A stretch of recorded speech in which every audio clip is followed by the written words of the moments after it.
throughout the semester is I'll record class and then I'll post the lectures to Moodle. I'll put them up on YouTube and then the links will go up on Moodle. So then you can tune in later if you feel like you missed anything. So yeah, this is Buddhism class. You probably already know that because you got my email. If somehow you're not looking for Buddhism class, you're in the wrong place, but I think you're all in the right place. So welcome to class. We will usually be in person, or at least some of us will be in person. And so this will be one of the few times we'll be having just a straight up Zoom class, but obviously with all the snow, today wasn't so bad, but there's still snow all over the place. I went for a walk this afternoon, still very icy, still very slippery. So I don't know about you guys, but I think it was a good call to keep it online today. So one thing maybe we can start with is I've got a little image here for you to enjoy. What do you see here? If I just showed you this picture, maybe I can even zoom in a little bit. Let's see, actually, yeah, I can go like this with my laptop. What do you see in this picture? It's a shrine. It's a shrine. Yeah, that's a good place to start. What about this says shrine to you? Was that Patrick? Yeah. I guess kind of like the figure or statues of Buddha. Mm-hmm. So we've got a statue of a Buddha, and I'm going to ask a lot of annoying questions this semester, and this being one of them. How do you know it's a Buddha? I agree with you that it's Buddha, but what makes you say Buddha? We can zoom in even more. We can look at the central guy here. I guess kind of like the pose he's in. Okay. Another annoying question for you. What pose is he in? I don't remember the name because I know in Religion 110 we learned it. It's like I believe he has the palms up and feet legs crossed. Okay, it sounds like you had a good Religion 110 class. Did you guys learn about Buddhism in Religion 110? Yeah. Yeah, I see some heads nodding. I've got my grid screen on. I don't think you can see the grid, but I've got at least how many? 10 of you looking back at me. So I know you're all there. So if you nod, I'll probably see it. Yeah, so RELS 110. Most of you have probably taken that. I don't think any of you took it with me. I could be wrong. Did any of you take it with me? I did. Someone wearing a mask just waved at me. Wait, who just said I did? Steven? Steven. Hey, it's Steven. All right, sweet. Very good. So Steven's here. Who else is taking 110 with me? Sophie Ryan? I have. It's Sophie. Yeah. Sophie. Oh, I didn't recognize you with the mask. Okay. Hey. Okay. Cool. So we do have some old favorites, and so maybe you guys have heard some of my jokes, and even in 110 class, I teach a little bit about Buddhism. We're going to do some things that are related. Maybe these first few classes will be pretty similar because it's sort of intro, right? But quickly we will move on to other topics, and especially with this Tuesday night class, we're going to cover all kinds of stuff. Okay, very good. So I kind of I got sidetracked. It was it Patrick? Is that your name, Patrick? Yeah.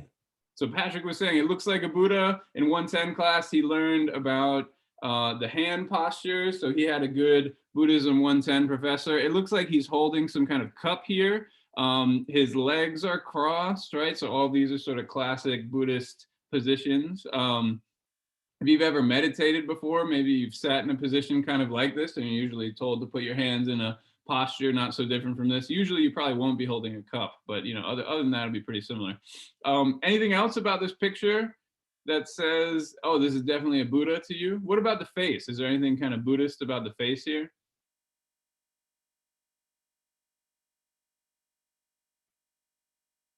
Face, head, hair, head, bump thing. What is this bump thing going on? Have you noticed that Buddhists have weird bump things on their heads? You probably kind of gave them a benefit of the doubt and thought maybe it's just like a man bun or something like that. But it's actually a special bump that Buddhists have on their head. So in like Southeast Asia, it's sort of a pointy thing. In South Asia, it's more kind of flat. This one even has almost like a button sticking out, right? If you look really carefully. There's also a halo in the background, right? Buddhas often have the big earlobes. And so if you look carefully, there's actually a lot going on here that, you know, kind of clues us in that it's a Buddha. But again, you might sort of intuitively know that. You see this and you think, oh, Buddha, right? But what we're going to do in this class, maybe not always with visual stuff, but more with conceptual stuff, is kind of break it down, right? And think about things in a little more detail. Okay, other things, what else do you notice? So this is definitely a Buddhist shrine, like some of you guys said. What else do you see in the picture? Anything of interest?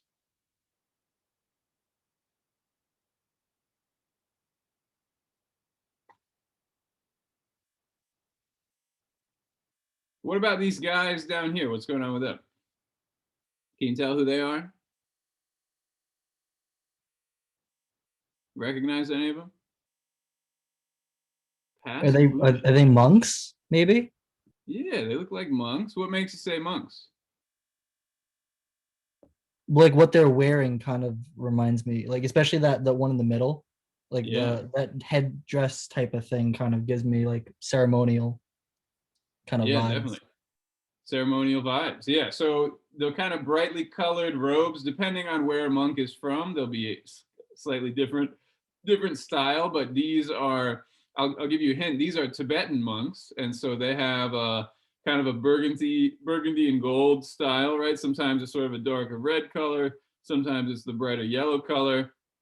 Like Stephen had said, sometimes they wear a special hat on special occasions, and so this would be a special ceremonial occasion wearing the special hat. Can anybody recognize this monk? I already told you he's Tibetan. He's a very famous Tibetan monk, perhaps the most famous Tibetan monk. Looks like the Dalai Lama. The Dalai Lama. Yeah, so Matthew Matthew wrote that. I don't know if Matthew just said that, but yes, it is the Dalai Lama. How did you know it's the Dalai Lama? I've seen him before. Uh-huh. Like pictures of him. Cool. And so you're Gregory, right? Yes. Uh-huh. So who's the Dalai Lama, Gregory? Not sure exactly how to put it, but the leader of Tibet. Yeah, that's one way to put it. So he's a very old man now. So you probably can't tell in the picture. This is probably a little bit of an old picture, but he's a very old man now. He's in his mid 80s. And he is a spiritual leader for Buddhist people really throughout the world. He's almost like a Buddhist pope. Sometimes people compare him to the Pope, right? And we're in a Catholic school, and so that's a relevant comparison. And just like Gregory also said, there's sort of a political element to him too, right? For a lot of Tibetan history, he was a political leader in Tibet as well. So a lot of things to say about the Dalai Lama, which is one reason we're kind of focusing on him here. And I guess I should say too, this is what I specialize in, right? If you've taken the 110 class with me, you know that I teach lots of different stuff. But what I really know the best is Tibetan Buddhism. I speak Tibetan. I used to live in China. I speak Chinese. I researched Tibetan books. I spent most of my day reading Tibetan books and actually thinking about one very specific word and trying to figure out how to say it in Tibetan, in Chinese, and in Sanskrit. So that's sort of how I spend my time, is looking up words and old books and stuff. And so things like this temple here, maybe I'll zoom out again, are kind of familiar spaces for me, right? And again, that's why I'm opening with this image, is because, you know, in some ways it's just, welcome to the class. Let me show you what we're going to do in this class, right? We're going to look at things that might feel a little familiar, like, oh yeah, Buddhism, oh yeah, karma, oh yeah, this, oh yeah, that. But we're going to look at it very carefully and think about how things came together, right? The various particular pieces. And at the same time, particularly today, introduce ourselves, right? And so by opening with this space, I can kind of tell you a little bit about myself as well. Okay, where do you think this is? I've told you it's a Tibetan temple, right? Where is Tibet? Those are not necessarily related questions, but you can feel free to answer either one. All right, maybe where is Tibet is not obvious for everybody. Where is this temple? Question mark. So is it like, it's in Asia. Like I know Tibet's in Asia. Okay, Tibet's in Asia. What part of Asia is Tibet in? It's like the southeast, right? Southeast, maybe. actually, it's a little further northwest from the southeast. Yeah, Tibet is a part of China. And so it's a little more complicated than that because the Tibetan Plateau is a giant geographical space. But like if my hand is China, like the lower half of my palm would be Tibet. It's huge, actually. It's an enormous part of China. So like places that are really kind of right in the middle of China are called Western China. Places like Sichuan, maybe you've heard of Sichuan before because you had like Sichuan chicken or something like that, right? So I used to live in Sichuan, and a lot of Tibetan people are kind of on, you know, what to say, that cultural border. And so, yeah, most of Tibet is a part of China, but other countries too. There are Tibetan people in India, Tibetan people in Nepal, Bhutan, even Mongolia shares quite a bit of cultural concepts, including Buddhism with Tibet. So even though it's maybe not the most well-known place, it occupies a very important space in the middle of Asia, right? It kind of connects East Asia, South Asia, and Central Asia all together. Okay, has anybody found the Easter egg though about where this temple is? Should I ruin it for you? I feel like it's somewhere where English is spoken because the exit sign says exit. Exit sign says exit. Yes. Who said that? Kevin? Is that what your name is? Yeah. So yeah, it was a little bit of a trick. This is actually in Brooklyn. I took this picture. I think, sorry, I've got a lot of screens going. Yeah, so this is the Dorjiling Buddhist Center in Brooklyn. It's just like across the Brooklyn Bridge, and you can't really go there now, right? Because COVID and all that sort of thing. I don't think they have any events or anything like that, but it is there. And in fact, down the street from our school, there's another Buddhist center. And so another reason I'm showing you this picture is even though a lot of these ideas might feel a little far away, you know, Tibet or even India or wherever, very far away from America, it's here, right? It's a part of our lives here as well. And so even if we don't see it all the time, you know, Buddhism is a part of the American cultural landscape, religious landscape. And so that's something we're going to think about too, is kind of what place does Buddhism occupy in our own world? So yeah, good eyesight on the exit sign, right? Sometimes that's also how you got to learn stuff too, right? It's you got to stare at things for a while. So here's what I want to do now. A big part of this class is going to be talking to each other, and that's tricky because, you know, it's COVID and we're on Zoom right now. But I want you guys to at least get to know each other a little bit. If we were in a normal class that was not 2.5 hours long or however long this class is, and we'll take a break in the middle. Let's see, it's 6:50 to like 9:30, right? So how about around like 8 o'clock? Maybe take 10 minutes or something like that. Go to the bathroom, get a drink. So if I forget, remind me. If we get to around 8 o'clock, let me know and we'll take a break. Or if you feel like I think we need a break right now, just let me know. We can get a break. So but let's take a few minutes to just talk to each other. So what I'm going to do is I'm going to make some breakout rooms. And here's what I want you to talk to your partner about, or potentially partners with an S, is these 3 things: your name, your hometown, and some kind of cultural thing you enjoyed. So a movie or a show or a book or a game or something that you enjoyed over the break. I know you're probably over these sorts of like, I don't know, icebreaker activities. This isn't really an icebreaker activity as much as a chance for you to talk to someone in our class, right? So the next time we have conversations, you might actually know somebody. You know, these things kind of add up. So I'm going to stop sharing. You guys, please think about what your name, hometown, and movie, show, book, or game, or whatever it is you want to talk about with somebody. And I'm going to split you up into groups. I'm going to pause this. I'll probably forget if I don't hit it right now. All right, hi guys. So how were your conversations? Thumbs up? Okay. Yeah, we were just talking about Animal Crossing and Rocket League and various other exciting things. What did you guys talk about? What did some of the other groups discuss? Oh, actually, I should have warned you. A good way to play this game, because you're probably used to talking about yourself, is introduce your partner. And so maybe I'm just going to say it now and see if anybody remembers anything about their partners. Who would like to introduce their partner?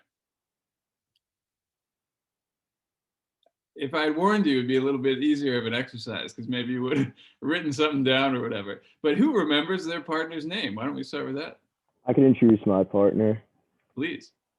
My partner was Luca. He's Mhm. originally from the Republic of Georgia, but he moved to Brooklyn a couple years ago, Mhm. and he just finished up watching Vikings.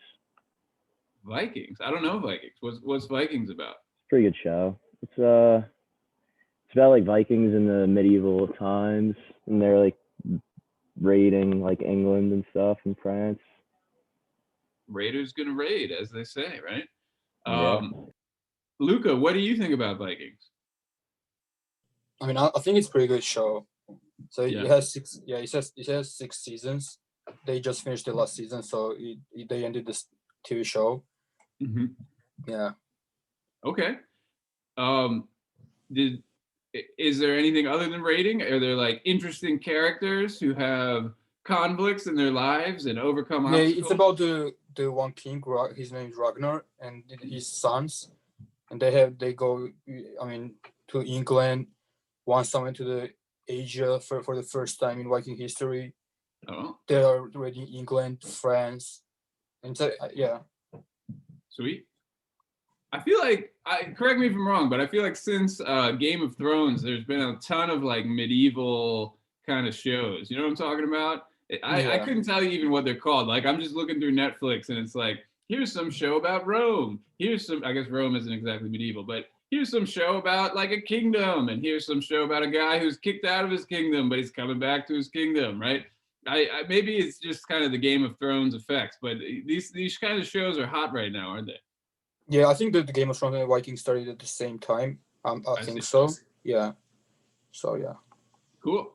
And Luca, so your partner's name was Chris, right? Chris. What Yeah, Chris. What did you learn about Chris? So he's from, I think he said Bronx because his voice was like cutting off. It's okay. I didn't warn you that there was going to be a quiz. So Yeah. if you don't remember, it's okay. So over the winter break, he was working and he took class. So yeah, Took we didn't class? talk about any. Yeah, he took class over the break. Yeah, Sounds difficult. I took 2 classes too. So You did. yeah, I took Are you religion. excited? I took religion class in the winter break too. Oh, you did. Okay, so Yeah. you're like ready to go with religion class. Yeah, Are you excited to be back in religion class? yeah, I am. Okay. Yeah. Well, that sounded almost sincere, so I appreciate that. Yeah. Okay. Does anybody else want to introduce somebody? Thank you, Luca. That was lovely. Who else remembers something about their partner? Is everybody trying to hide? What if you don't have to say their name, you just want to talk about what you talked about? What did you guys talk about? Me and my partner, I think it was Giovanni. We talked about the upcoming Kong vs. Godzilla movie, Oh. I don't think and I've we heard both that. kind of agreed that we think that King Kong might win it. So it's King Kong versus Godzilla. Has that been done before? That sounds like it's been done before. I think so, but like this is like with like recent stuff, so it's like the Marvel movies kind of. So like the special effects will be better, and when they throw like a helicopter at each other, it'll like blow up real big and be super sweet. Yeah, like something like that, I think. So it hasn't come out yet though. So you haven't seen it yet, have you? No, I don't know when it's coming out. I've been hearing a lot about it though. Maybe is there a trailer? No idea. No idea. All right. Maybe. Well, I don't know how you guys got on that topic, but I'll keep my eyes open for King Kong vs. Godzilla. Who was Steven's partner? Who else Me. talked about King Kong Godzilla? Giovanni. Yeah. Giovanni. That's correct. That is correct. So tell us about Steven, Giovanni. Yeah, we just really talked about the movie. Okay. That was And how do really- you feel about King Kong versus Godzilla? Who do you think is going to win? Kong, I feel like, is the more Yeah. unpredictable outcome. got to go for the primate? No, maybe. I feel like between the two, he's got hair, he's got kind of a human build, you know what I mean? You got to go for the primate. If you go for the reptile, it's like, you know, that's like going across species or something. All right. Well, maybe that's enough King Kong and Godzilla for tonight. Would anybody else like to talk about their partner or anything else that you just talked about? If not, we can move on. So again, under normal conditions, we'd spend a little more time doing that. It'd be a little more organized. But I think tonight that's probably enough. So one thing before we kind of get into class material, you probably already know this, but we've got a Moodle page that hopefully you've already had a look at. But if you haven't, this is what it looks like. And basically everything's going to be on here. So I try to make this as easy as possible for you and for me and for everybody involved. One thing is the syllabus is here. So if you ever, oh, what's my hometown? Okay, thank you for asking, Chris. So I grew up in Virginia. My parents still live there. I went to visit them over the break, even though it was probably not a great idea to do that. I did it anyway. And it was good to see him again, you know. It's also good to not be in my parents' house anymore. And so my favorite movie show, I just finished watching Peaky Blinders. You guys know this show? I'm gonna write it because it's a weird name, Peaky Blinders. It's on Netflix. It's about like a gypsy. Yeah, it is a great show. Yeah, I love it. All right, so it's about like a gypsy Irish mafia that kind of starts small and then grows. It's almost like if you take like The Godfather and then put it in the middle of England and make it a little gypsied out, then you basically get the Peaky Blinders. Yeah, very violent, lots of drugs and alcohol, lots of smoking. But at the same time, I feel like it's great writing, it's great character development. So if you're into like mafia kind of stuff, it's pretty sweet. I enjoyed it. And of course, my name is Dr. Bill. You could call me Dr. Bill. You could call me Dr. McGrath. You can call me Professor Bill, or some combination of those things. It's good to put a term of address at the beginning. Professors like that. We work very hard for our degrees, and so we got to flex on them whenever we can. And so yeah, getting back to the syllabus, here we go. Yeah, so obviously my official name is William, but you can call me Bill. And all the stuff you're gonna ever wonder about, all the answers to all of your questions are here. I even made a special syllabus for this class because we have such a weird schedule. I teach another section of Buddhism that meets at a different time and meets twice a week. So I made a special syllabus just for us. So you can read this on your own. I'm not going to read it to you. Bottom line, attendance, please show up. It's COVID, so I'm not going to be a hard ass about this. But fortunately, it's really easy to show up, right? You didn't have to go anywhere. You just had to turn your computer on. So please show up, communicate with me. If you're registered to be in person and you can't make it, show up online, and that's fine. You don't even have to tell me. I'm not going to notice. I take attendance. I do take attendance, but I take it online. And in fact, I just took attendance, and you're all here. So good job, everybody. Makes my life very easy. So I do take attendance, but I'm not going to be a hard ass about it because, again, it's COVID. If you ever feel sick and don't want to come, don't come because it's COVID, right? So yeah, please just use your judgment. I know some classes are a little more strict, and like the deans tell me I'm supposed to be a hard ass about this, but that is ludicrous and it's COVID. So yeah, I'm not going to be really strict about that. Deadlines I'm a little more strict about, but even that, honestly, I'm not really strict about. So if you can't meet a deadline, just tell me and say, hey, could I get an extra day? And I would say, yes, almost definitely. So do reach the deadlines. If you don't turn something in on time, I will contact you. But yeah, bottom line, just do the work, turn it in on time. If you can't, let me know, and we'll figure out another plan. Participation is part of your grade. Maybe I'll jump down the grading part. It's 15%. That's like a big part of your grade, right? So come to class, speak with me and with your classmates. I'm gonna give you plenty of opportunities to do that. And so all I ask you to do is just do that, right? So preferably you come to class with the reading already done, with key ideas synthesized and questions ready to ask and all that sort of stuff. If you don't do that, it's also okay. The main thing is just be here, be present, talk with me. Because if I'm just talking with myself, we're all gonna not have a very good time, right? So please talk with me. There are gonna be 2 reading responses, the first of which is due this week. Dun, dun, dun. I know it's kind of alarming because it's the first week for us. It's the second week for the other class, so I had to sort of juggle it. It is very early to be giving an assignment, and I apologize if that's sort of jarring for you. But there's only going to be one more, right? It's basically, I'm going to give this short writing assignment. It's only, what, 2 pages, 500 words, very, very short. So it shouldn't be too much trouble. And it's going to be based on things we talk about today. And it will be due later this week. If you can't get it done on time, just let me know and you can have an extension, but try to get it done this week. Thursday night at midnight is the deadline. We're going to talk about it more in a minute. There'll be 2 exams. That's also a big chunk of your grade, 20% each. And there'll be a final paper, also a big part of your grade, and that'll be due at the end. That'll be 5 pages. So a little bit of writing, a little bit of exams, a little bit of reading, and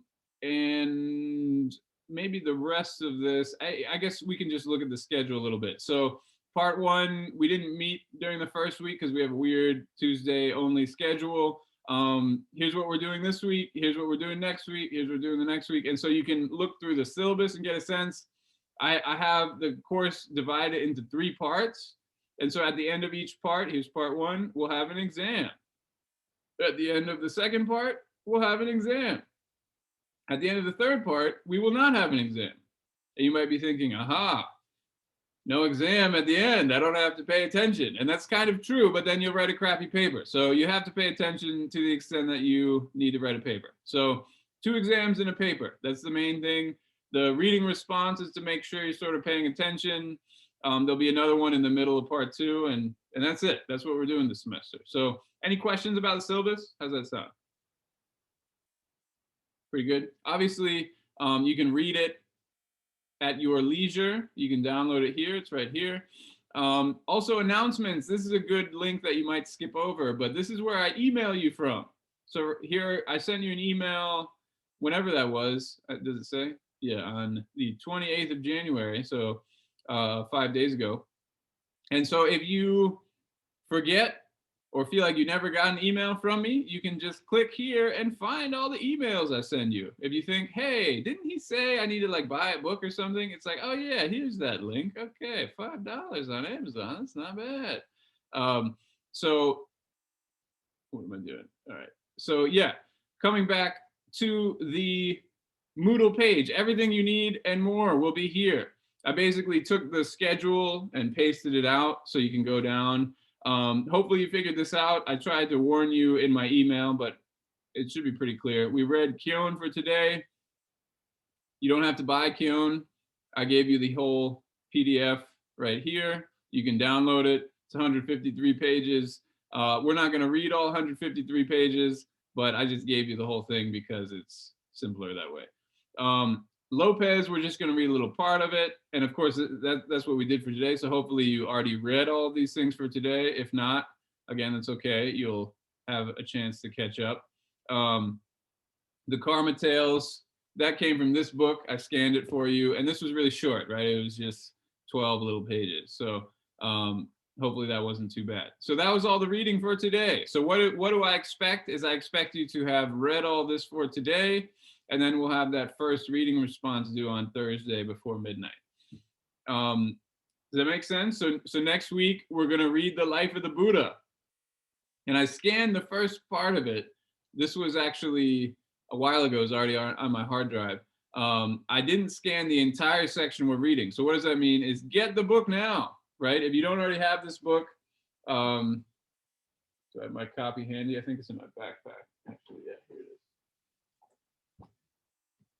So get this book. We got another Buddha on it, Life of the Buddha. Very short, very easy. We'll read it in just like a couple weeks. So this book you need kind of urgently, right? Because we're going to start reading it next week. So if you don't have it yet, you can get it from the bookstore.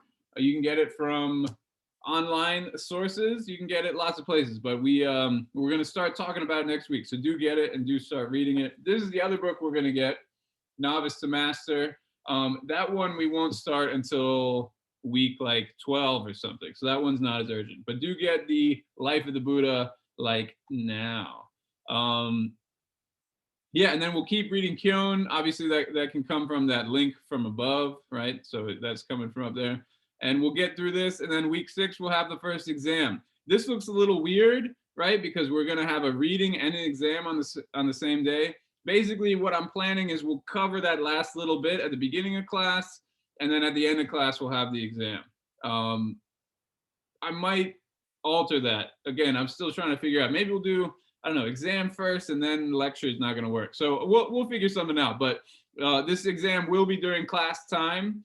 And maybe I'll just have like a very short overview of like monks and that sort of thing, and then we'll take the exam. So I have time to figure this out. So anyways, that's the plan for the next few weeks. Questions about that? Is that clear? What's the exam format? What's the exam format? That's a good question. So it will be online. So even for people who come into class, it will be on your computer. If that's impossible, if you don't have a laptop or a keyboard or whatever, again, we can figure it out. But in general, I ask that you come to class, bring a device, bring a laptop every class so that we can all talk to each other on Zoom, because some students will be fully remote. And so for the exam, bring a laptop. I will give you an exam link right here on Moodle, and then you'll open it up and you'll have a series of questions. Some of them will be identifying quotations from the reading. So you might notice I don't give you any reading quizzes, but I do see if you read stuff on the exam, right? Because that's kind of what exams are made for. So I will reward you, those of you who do the reading. I'll give you a quote that's like, I don't know, what's a good quote? Like this one. Actually, this is from Kyon, so I probably wouldn't give you this one, but some quote from the Buddha where he says, actually, I know I have a Buddha quote here. So like this one, the Buddha says, "It is choice, O monks, that I call karma, having chosen one acts through body, speech, or mind." That's kind of a hard quotation, right? The Buddha is saying a lot of things. He says, "Oh monks," it's very sort of archaic speech, right? So what I'm asking you to do is to understand that the Buddha said this and not somebody else, right? So that's part of the exam will be quotation IDs. So as you read, I want you to have a sense of what kind of topics are covered. What does the Buddha talk about? What do other characters in the life story of the Buddha talk about? Can you separate them out? Do you understand those stories? And then there'll be essay questions. A lot of it will be essay questions. So again, I haven't really made the exam yet, but that is kind of the nature of the exams I've given in the past, and I'll probably give some version of that. Most of it will be essay questions, right? It'll basically be talk about the life story of the Buddha. Here's a question about it, and then I'll ask you to just kind of write a short essay about that. Does that make sense? So basically, how do you prepare for exams in this class? Do the reading, pay attention in class, and get ready to write essays. So that's basically what we'll be doing for this whole class. And hopefully, by taking this class, you'll learn how to read and write better, right? Reading religious studies material takes kind of a very particular way of thinking. So I hope to show you that. And then writing papers, because again, the final project is going to be a paper. Writing papers for religious studies also requires particular skills, and I'm going to try to help you gain those skills over the semester too. Okay, other questions? So that's the general stuff. That's what we would have covered on day number 1.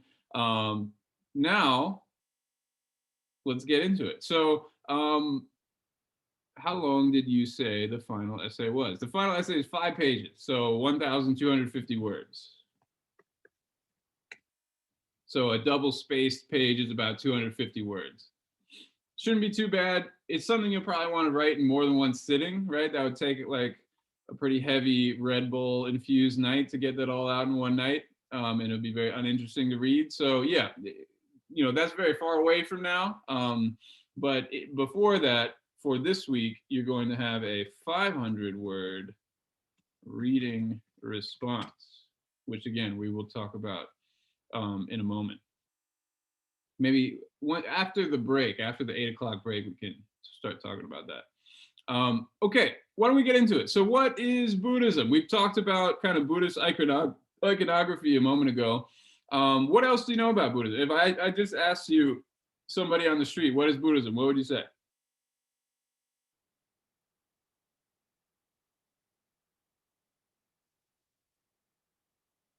As you're thinking about it, so Sophie says religion.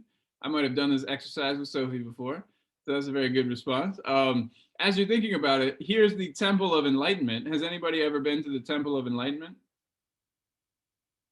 It's just down the street. It's on 231st Street.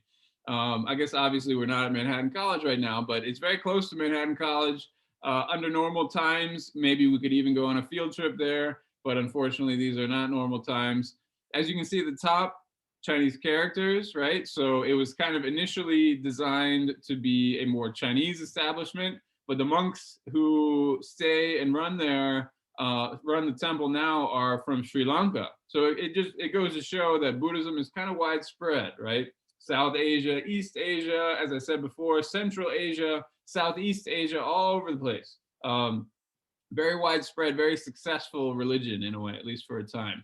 And now maybe it's making a comeback. I don't know, it's hard to say. So Sophie says Buddhism's a religion. Any other thoughts on what is Buddhism?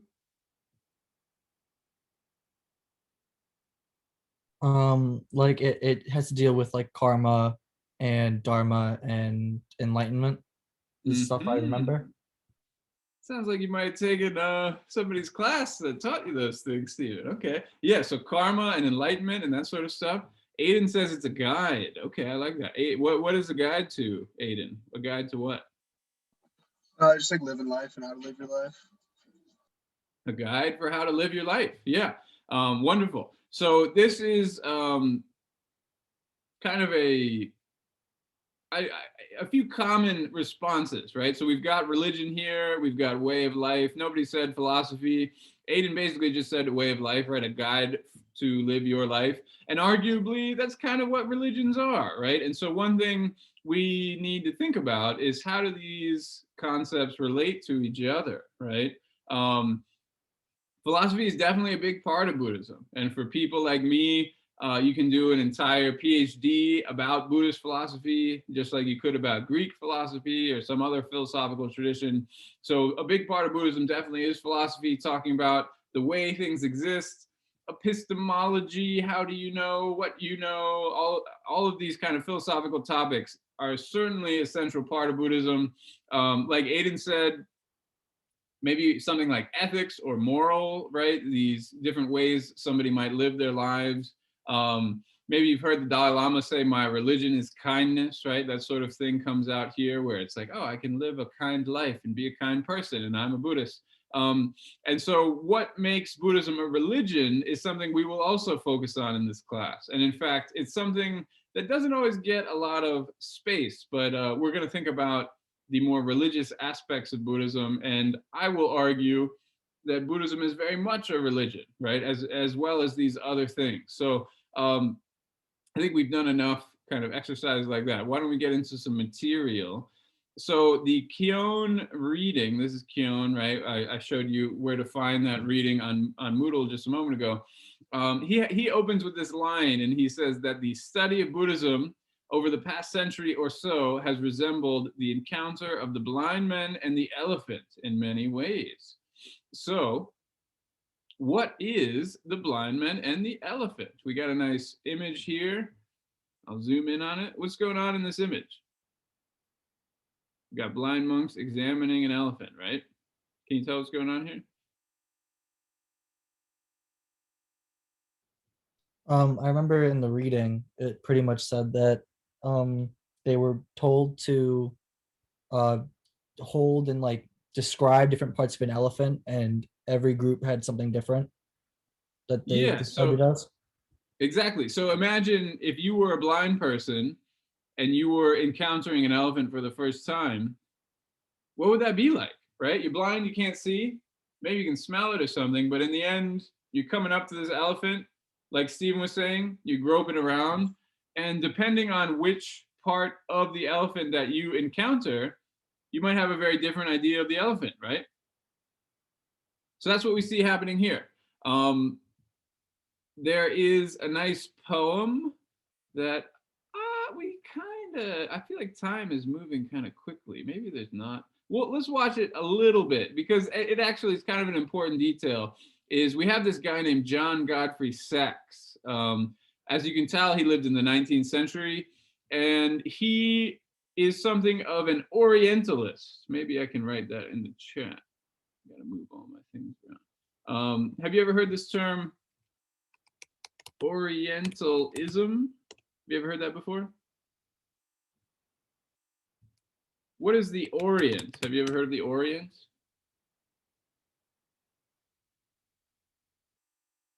What's the Orient?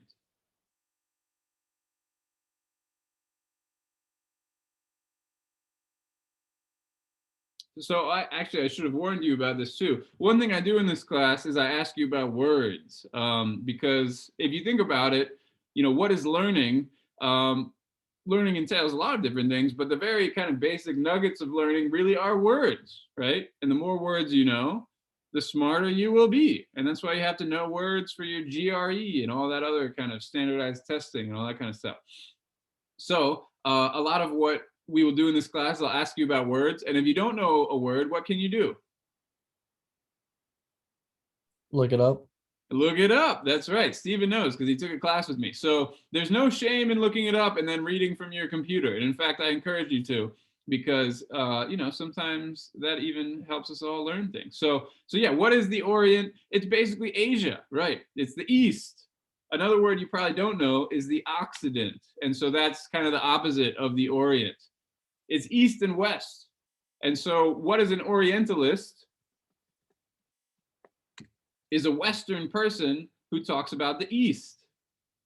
And arguably, I am an Orientalist, right? And so it's important to keep this in mind, is that we are learning about what we could call an Eastern tradition, but we are in the West. And there's a long tradition of that. And in fact, this tradition of Orientalism has been criticized for a long time, for 50 years. There's a guy named Edward Said.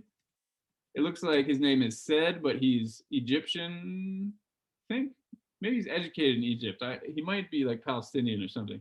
But yeah, his name is pronounced Said. And so he criticized all these Westerners who are depicting the East and kind of projecting their own emotions and ideas upon the East that maybe are not always so appropriate. So this is something we have to think about really every day of this class, right? Because again, we are in the West and we are studying something from the East, and we will not be able to help but kind of project our ideas onto the East. And so this idea of the blind man and the elephant actually expresses this pretty nicely.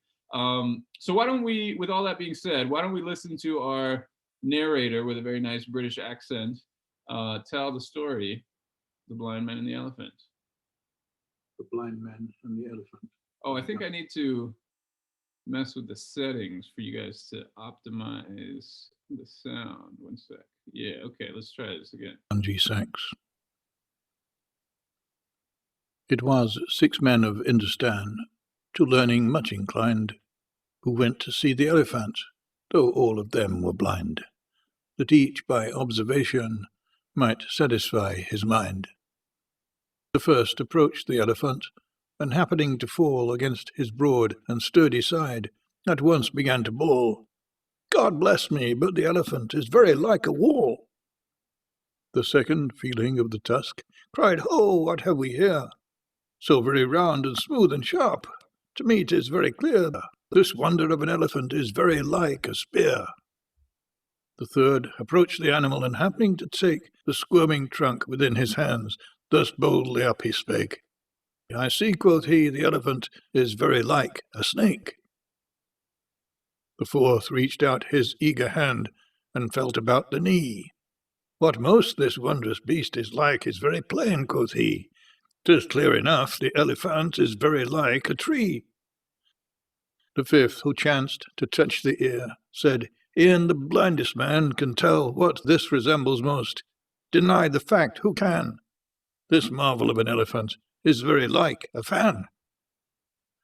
The sixth no sooner had begun about the beast to grope, Then seizing on the swinging tail that fell within his scope, I see, quoth he, the elephant is very like a rope. And so these men of Hindustan disputed loud and long, each in his own opinion, exceeding stiff and strong, though each was partly in the right, and all were in the wrong. Okay, let's pause for a sec. First of all, Indostan. Have you ever heard of Indostan before? No, probably not, right? And so it goes to show in the 19th century, India wasn't really India, right? In fact, what was the political situation in India during the life of John G. Sachs? This is important to keep in mind, right? When you see the dates of somebody, let me go back to the slides. See, he lived, again, 19th century. When you see the dates of somebody, they're talking about a place like India. What was happening in India in the 19th century? British. Oh, okay. Yeah, somebody beat me to it. What did they write? I don't even see it. I gotta uncover it. British occupied. Yes. So it's a British colony. Colonialism. And of course, like we were just discussing, this idea of representation, the West representing the East. Part of this process is colonialism too, right? The British show up and they think, who are these people that we're ruling and exploiting and extracting resources from? Let's see what they talk about. Who's this Buddha guy? What's he all about, right? So part of colonialism was this Orientalist learning, right? Learning about places like Indostan. And so it was only the 20th century that you get India, Pakistan, Bangladesh, all of these areas that became separate countries. But during this time, it was sort of a general space that was all part of the British Empire. Okay, what's the point of this story?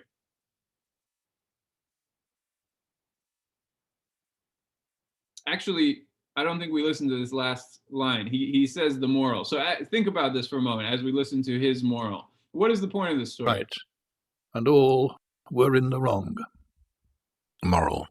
So oft in theologic wars, the disputants, I ween, rail on in utter ignorance of what each other mean, and prate about an elephant not one of them has seen. Okay, so let's get rid of YouTube for now. We can come back to that if we need to. So we've got theologic wars. What is theologic talking about? Theological. Religious. Theology. Say it again. Religious. Religious. Yeah. So maybe who's that? Angela?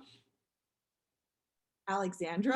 Sorry, the name appears and then disappears. All right, so Alexandra. Yeah, so Alexandra, maybe she saw the ology part is the study of something, right? And the theo part is theos, theology, atheism, right? It's talking about the God. So it's something about religion. We've got these theological debates, we could say, theologic wars.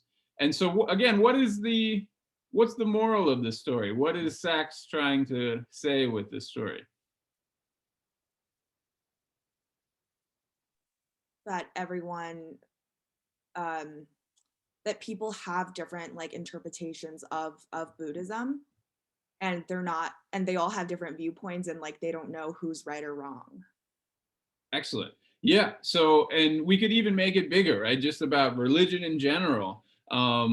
When we have these discussions about religion, we might all come from many different angles, you know, just like a blind man feeling a certain part of an elephant. If I feel the ear, it might feel like a fan. If I feel the nose or the trunk, it might feel like a snake. If I feel the tail, it might feel like a rope. And that's not wrong, right? It's correct. It's just incomplete, let's say. And so in conversations about religion, very often people have their limited perspective and maybe pretend like they have the whole picture, and they say, no, you are wrong and I am right, and that person sort of has it, but that person doesn't. The takeaway here is that, in fact, none of us have actually seen this elephant, right? It's too big to get the whole thing. So let's kind of recognize when we're just holding on to one part of it. Very good. Okay. And so when we apply this to Buddhism, again, I think it's a useful metaphor. We'll probably come back to this throughout the course as we think about what are the different pieces of Buddhism, right? We can hold on to one piece like we did a moment ago. We said Buddhism is a philosophy, Buddhism is a way of life, right? And so if I'm holding on to the philosophy part, I can say Buddhism's a philosophy. And again, I'm not wrong, but there's lots of other stuff too, right? There are a lot of other pieces to this puzzle. There are a lot of other pieces to this elephant of Buddhism. And so maybe we can think about this question just for religion in general. What are the different elements of religion? What are the things that come together that we can study? I said one already is philosophy. So we could argue that's a part of religion. It's not always part of religion, but it often is. What are some other parts of religion when we study religion? What are some things that we can pay attention to? Now we're really getting back to Religion 110 class. Ideology. Ideology, very good. So we've got rituals, social aspect, ideology. And so ideology, maybe we could say, are things like, I don't know, what are your opinions? What are your values? What are the things that you want to do? Oh, we got a ton of stuff. Look at this. Myths, community, ethics, legal framework, text, scriptures, material. Yeah, you guys got it. It's almost like you've done this before. And so in the reading, one thing I've realized is that scholars like me and like Kyon and like this person Ninian Smart, we love to talk about kind of definitions of religion. And in fact, most people don't love to talk about those things. So we won't dwell on this too much. But I think this is actually a pretty useful way of thinking about religion, because religion is very difficult to define. So rather than define it, we can just talk about its different parts. So religion has practical ritual aspects. We talked about that. Yeah, worship. Maybe we can just leave it there. Experiential, emotional. What does it mean to be a religious person, right? There's something called a religious experience. What is that like? Is that the same for all religions? Probably not. And so what are different religious experiences like? Narratives and myths, you probably understand that one. Philosophies and doctrines and ethics. Social, institutional. This is kind of an interesting one. What would a Buddhist institution look like? Can you think of a Buddhist institution? Could it be like a teacher, kind of? A teacher, interesting. Yeah. So if we think about the social aspects of Buddhism and how it is taught, there will be Buddhist teachers, absolutely. So who is a Buddhist teacher then? Is it me? Kind of me, but not really me, right? I'm more in like we could say a Western institution, a higher education institution. So what would like a more properly Buddhist teacher look like? I think it would be like monks, like, because I'm pretty sure they like back when Buddhism was really big, they would have like different like sort of like institutions with like mentors, and they would kind of like take people under their wing and kind of teach them what they know. Yeah, absolutely. And the only thing I would add to that is nuns too, right? So there are monks, there are nuns, there are monasteries where the monks live, absolutely. And so when we think about the early history of Buddhism, this is actually one of the biggest, contributions that Buddhism made to the world. Before Buddhism, there were not monks.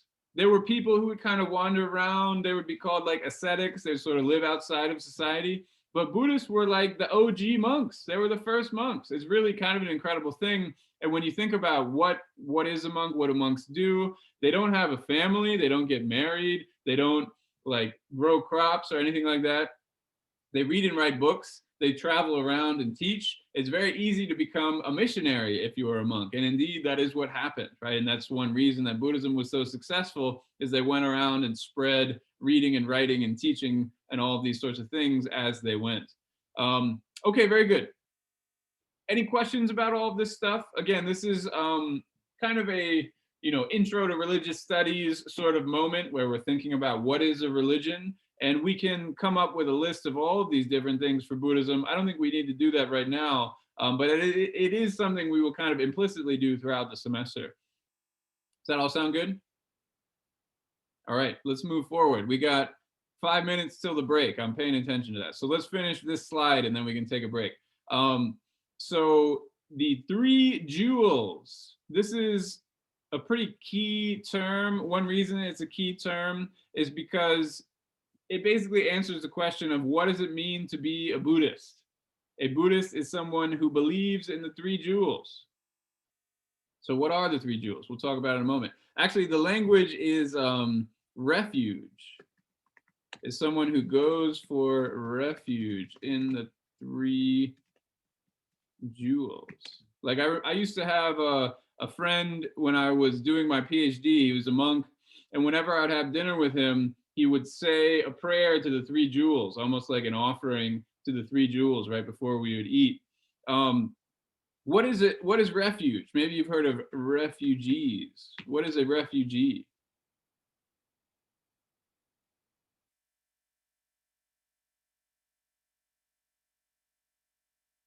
Refugee crisis.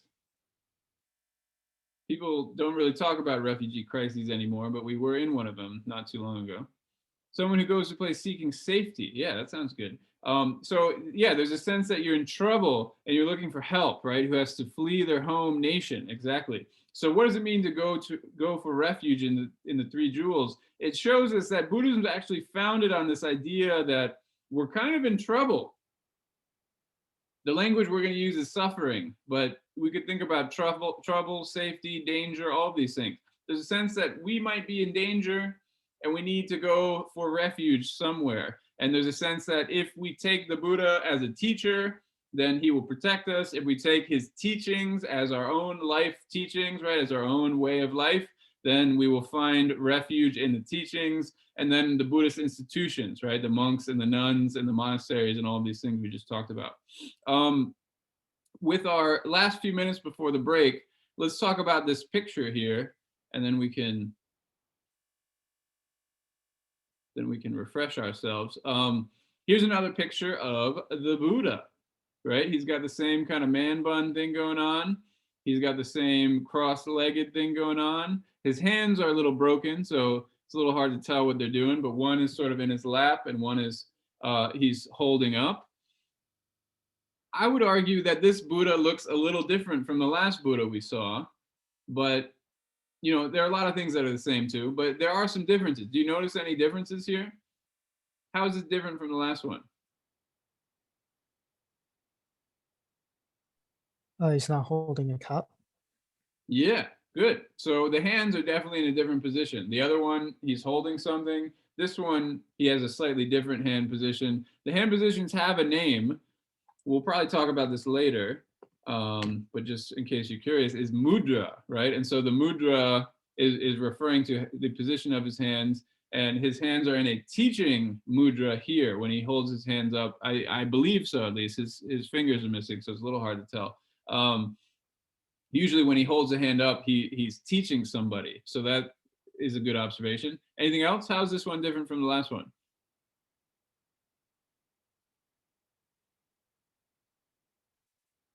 He's got like people around him. I don't know if they're like angels or if they're looking for his like wisdom, but he's got people surrounding him this time. He's got people around him. And that actually goes well with the hand position thing because he's teaching, right? And if you read the caption, you can see that the people around him are Indra and Brahma. So they're actually not people at all, right? Who are Indra and Brahma?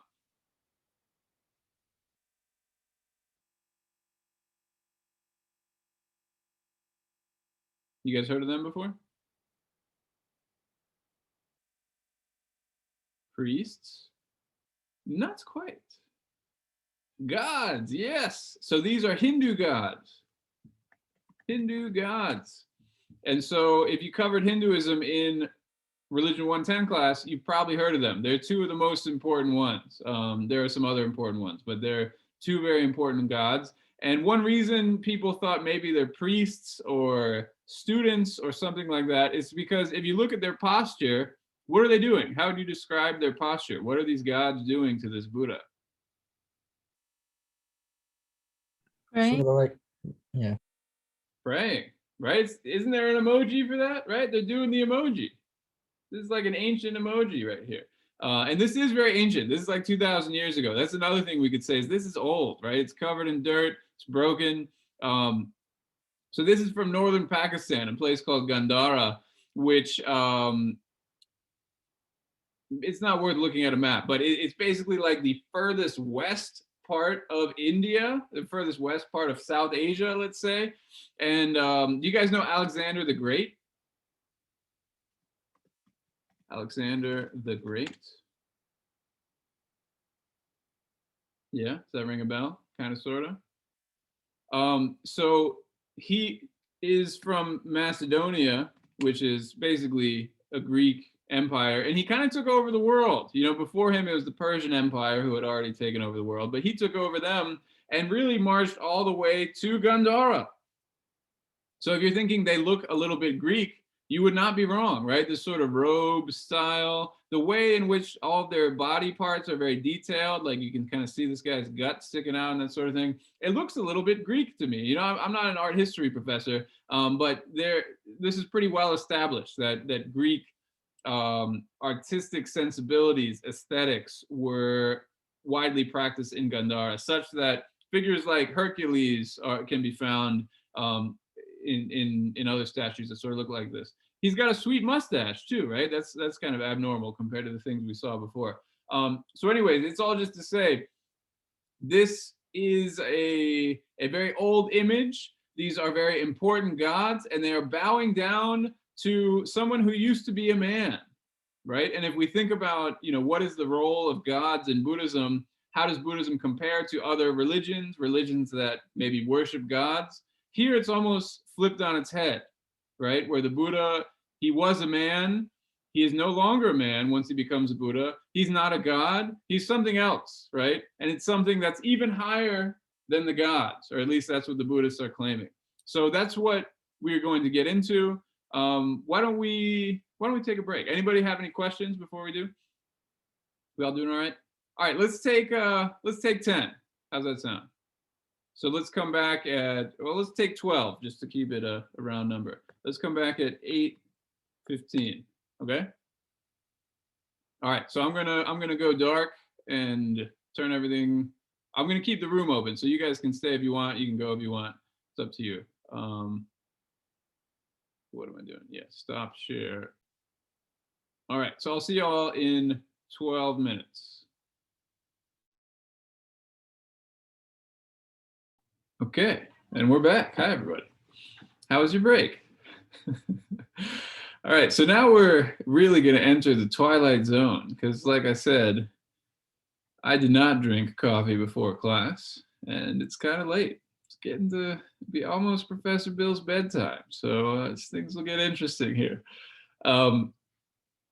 Okay, so we just left off a moment ago with, we were talking about the Buddha, kind of what's his deal, what's his relationship with the gods, right? Some people might talk about Buddhism like it's not a religion because they don't worship a single god, right? A lot of people say that's a big part of religion is worshiping gods. And here we've got gods worshiping a guy, right? So things are really kind of all out of whack with this whole Buddhism thing.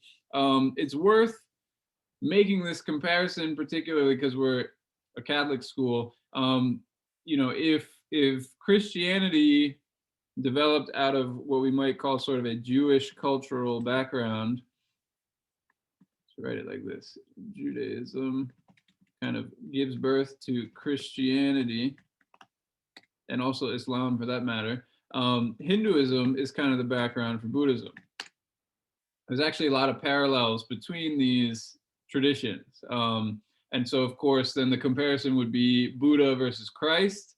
And again, you know, Christ is more like God embodied, right? So rather than being separate from God, he's basically a representative of God, you know, in a fleshy form. Here, we've got something a little different, right? Rather than being an embodiment of God, we've got a Buddha, which is a third category. It's not a human, it's not a god, it's something else, right? And as we can see from this image, something even better than being a god. Of course, this is more polytheistic, right? Maybe you know these terms, polytheism versus monotheism. So Hinduism is more polytheistic. You have lots of different gods. And so we will see these gods show up in Buddhism. They play a slightly different role here. They're not the most important parts of the story, but they're definitely going to show up. Okay, so I don't think actually we basically covered all this. So maybe that's enough. Any questions about what we've done so far? How are we all doing? Doing good? All right, so let's keep going. So Buddhist cosmology. This is kind of a fancy religious studies term. So cosmology, what is cosmology? Maybe I'll just ask you guys.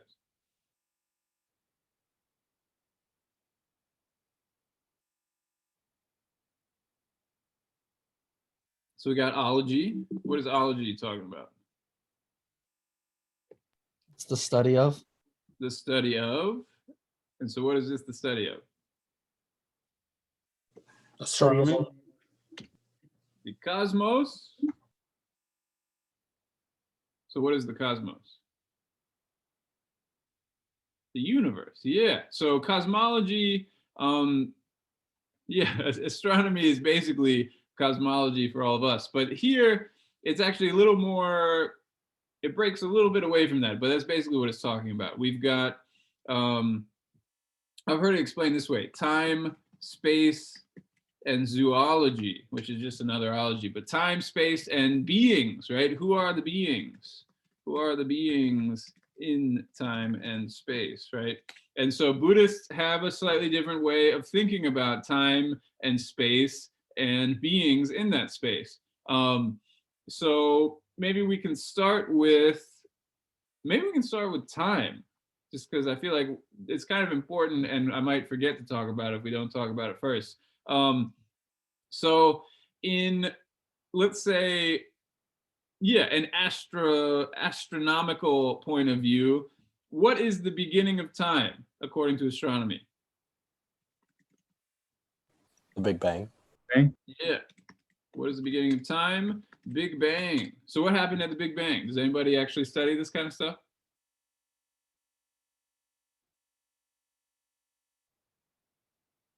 No? No astronomers in the crowd? No physicists? Unstable particles? Okay. Aiden's throwing me a bone here. So I'm also not a physicist, although I did study chemistry when I was an undergrad. So I did take some of those classes. So, but yeah, you've got unstable particles. You've got a moment of great expansion, if I'm not mistaken, right? It's almost like an explosion, right? Hence the name Big Bang. And then since then, I think the theory goes is there's what's happening? Is the universe continuing to expand, but a moment of contraction could come and then we'll get another expansion? It's something like this. Again, don't quote me on that one. You can ask your physics professors more about that sort of thing. And so for Buddhists, they actually don't have a starting point. Buddhists would look at this and say, yeah, well, what happened before the Big Bang? And of course, physicists ask that same question, right? It's a hard question to answer. But Buddhists love to ask that kind of question. And so when they encounter somebody like Brahma, who is this creator god, they sort of make fun of Brahma. And they say, Brahma, all right, you created the world. Who created you? And then Brahma starts to get uncomfortable and, kind of runs away. And in fact, there's a Buddhist sutra that outlines that exact story. It sort of makes fun of this creationist approach to the world. It's not to say that Brahma can't create things. It's just to say Brahma has limited abilities to create. Let's just say that. And so the Buddhists like to think about time as being infinite. Time as infinite in both directions, which maybe we could state as beginningless time. In fact, I have a mentor of mine who is telling me that this is a very important thing that I need to share with you guys in my Buddhism class, because when he first heard about beginningless time, he said his mind popped a little bit. So rather than saying everything sort of starts at this particular moment and goes infinitely in one direction, which is usually how we think about time, for the Buddhists, it goes infinitely in both directions. which is kind of crazy to think about. And so in terms of the consequences of that, there's a sense that when we combine this idea of beginningless time plus reincarnation, all of a sudden we've all been here since the beginningless beginning, right? We've all always been here and we'll all always be here. Kind of a crazy thought, right? So how have we existed? Well, here's where this wheel comes in. Have you guys been looking at the wheel as I've been talking? So there are 6 kinds of beings, right? I promised you that we were going to talk about time, space, and the different beings in time and space. So there's 6 kinds of beings. So again, gods are part of the picture. They're at the top here. We've got humans, titans. This is translated a bunch of different ways. It could be titan, could be demigod. They're basically like almost there, right? Just like in Greek mythology, they're almost gods, but they're not quite as powerful, and the gods kind of mess with them. There are animals, there are hell realms, and then there are these ghosts. And so those are the 6 kinds of beings. Let me move things around. So when people are reborn, they might be reborn, and again, this is the same wheel, but kind of zoomed out. This scary monster holding it is sort of a representation of impermanence. Impermanence. This idea that things are constantly changing, right? And so, of course, he looks sort of scary, and he's got skulls in his head and stuff like that. And so as these beings that maybe have existed for a very long time, we are constantly changing despite our continual existence. We might be gods one life, and then we might be in hell the next, and so we're constantly bouncing around. So what decides where you are reborn? How does that work? Do you guys know the answer to this? So if our goal is to get a better rebirth, how do we do that? Would it be to get good karma? Yeah, good karma. And so how do we get good karma? I guess like doing deeds. Maybe like if you see like a monk, you could like help him with like food or I don't know, something like that. That sounds like a good deed. Yeah. Raffaele, that's your name? Yeah. Okay, exactly. And so if we zoom in here, we see, yeah, good. Sophie also said karma. We see in the middle of the wheel, we've got people doing religious stuff. This is someone spinning a prayer wheel. This is someone making offerings. These are monks up here. So either being a monk or like Raffaele was saying, making offerings to monks, being generous, making donations. That's going to kind of bring you up in the wheel, right? And the opposite is also true. We've got these people being brought down by demons. They're all like naked and screaming, and it looks sort of horrible, doesn't it? And I think the implication is they're doing bad stuff, and it brings them down to hell. Now, again, if you've been educated in Catholic traditions, this should sound all pretty familiar, right? And there are a lot of parallels, especially if you look at the hot hells. We read about some of the hells in the Lopez reading. You know, flames, brimstone, all that sort of stuff is here. But you also have cold hells, which is sort of like a good description of New York right now, right? You go outside and you feel like one of these people. There are like pointy rock hells that are also horrible. These are people like their skin has been taken off and they've been flayed. I had to cut it off. These are like demons throwing people into pots and stuff. Really horrible, horrible stuff, right? Basically like the worst imaginable stuff. And so there's a sense like if you do bad stuff, you're going to be punished horribly, right? If you do good stuff, you get to go up and party with the gods and have a good time, right? And everybody's sort of hanging out. Everybody's beautiful, nice trees and delicious food and nice music, and everybody's having a good time, right? So those are kind of the two extremes, right? The gods are at the top, most comfortable. Hell is at the bottom, least comfortable. You could think about it as a scale of suffering, right? Who has the least amount of suffering? You do good stuff, you go where there's the least amount of suffering. You do bad stuff, you go where there's the most suffering, right? Now, everybody else, these other four are kind of in between, and we can talk about those details in a moment too. Okay, one thing Kyon says is that being a human is really good. Why do you think that is? Why not? Why doesn't everybody just want to be a god all the time? That's actually sort of a confusing question. Why would we want to be a human instead of a god?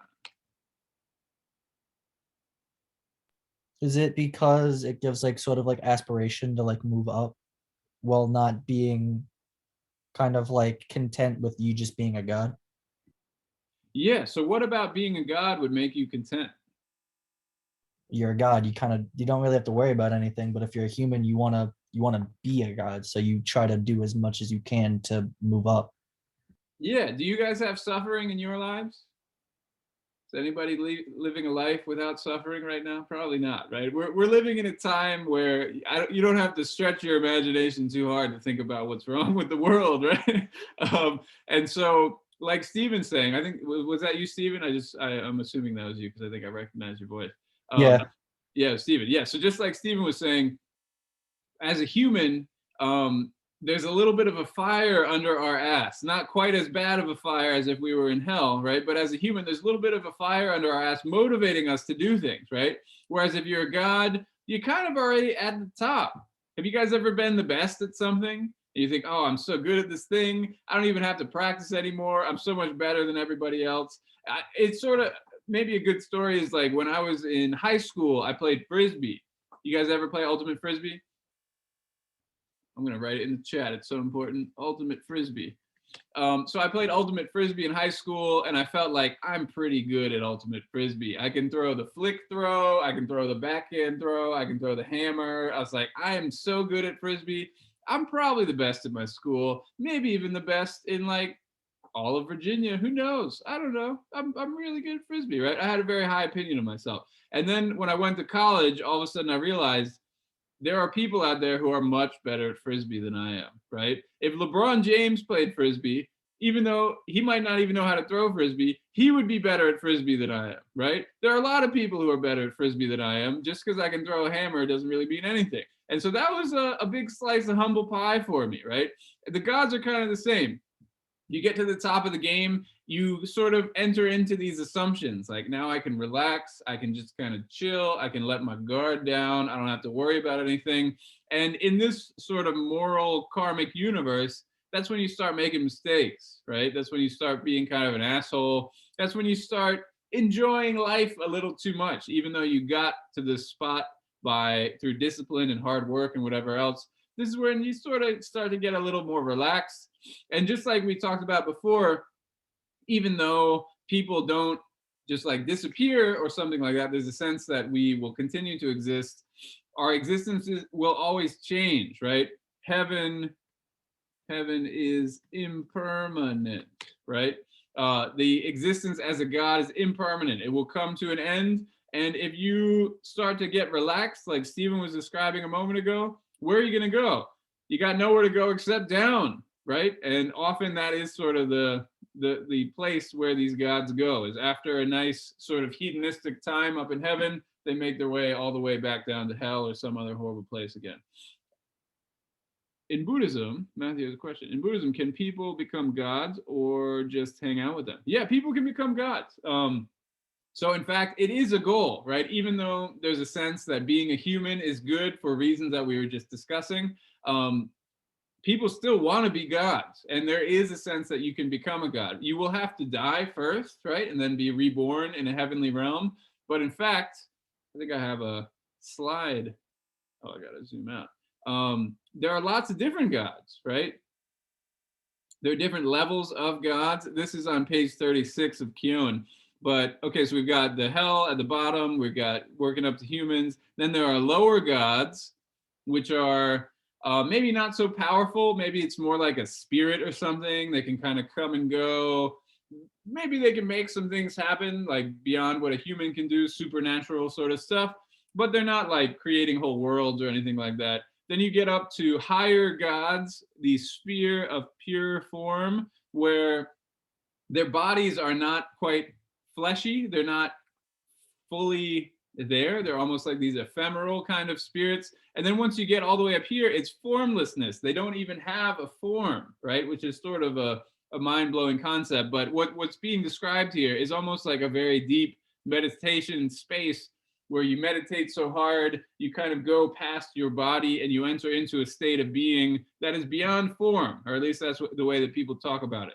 So the highest one is neither perception nor non-perception, which doesn't even really mean anything to me, to be honest. But how about infinite consciousness? That kind of means something to me. So there's a sense that with these increasingly subtle layers of heaven, we could say, or of these godly realms, you can become increasingly subtle forms or enter into increasingly subtle forms of existence. And then these are also mapped onto meditation states. So as a human, people try to meditate and potentially achieve these states. And, you know, I can't speak from experience, but that's what people talk about, at least. Okay, so that was actually a good segue into this next slide. So yeah, I guess, are any other questions before we start going on? Again, we're entering the twilight zone. So if you ever want to bring anything up, I'm happy to talk about it. So you might be thinking, all right, we've got this idea of rebirth, being reborn again and again across these different realms. What goes with us, right? Obviously, our body does not. Does anything go with us? I can't remember my last life, right? So how can I have a past life? So your memories don't go with you necessarily. One thing that theoretically does are these mental formations. So character traits, dispositions, your personality. It's not to say you will have the same personality across different lives, but very subtle things you might like, things you might not like. You know, I like this sort of food, I like this sort of person. Some things very deep inside of you might kind of travel with you across lives. And so this is sort of where Buddhism comes in, is there's a sense that through our actions, through karma, we can shape who we are, right? There's a sense that you are what you do. And the way that pans out is you commit certain actions. Those actions lead to certain dispositions. Those dispositions follow with you in this life and with the next. And then those dispositions affect you in the various decisions that you make and the various situations that you find yourself in. So that's kind of how karma and rebirth link up, right? You can't really take one without the other. I think and this is something we'll talk about in a moment, but for karma to make sense, you kind of need rebirth, because without it, there's just too much evidence to the contrary that there is no cosmic justice in this world. Okay, so why don't we talk to each other a bit more? I've been lecturing too much. Again, it's getting to a sleepy time of night. Let's talk about Trump, shall we? You guys tired of talking about Trump? He's so like 3 weeks ago. He was our president last month. Isn't that crazy? It's not our president anymore, but he was last month. So what I think one way to think about karma, a very kind of interesting example of karma, is from last October. Do you remember what happened with last October that had to do with Trump's karma?